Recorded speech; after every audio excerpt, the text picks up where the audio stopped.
There are some drains to our bank account that occur every month regularly, such as rent. Our rent payments come out usually in the middle of the month, around the 15th, but we pay $775 every month. We expect to do that consistently for the whole year. So we can just show this as a one-time entry for all 12 months as a negative $775 coming out of our bank account as rent, and which we characterize under shelter as an expense under shelter.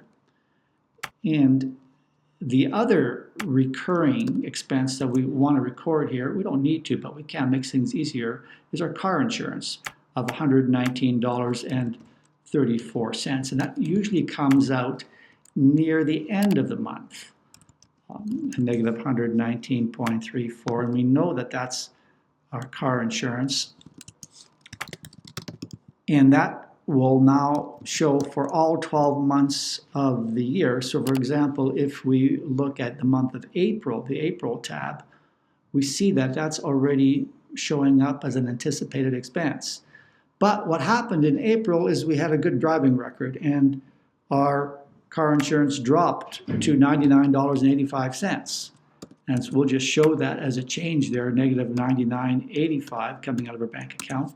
And that new number will show up in the month of May for the whole year going forward.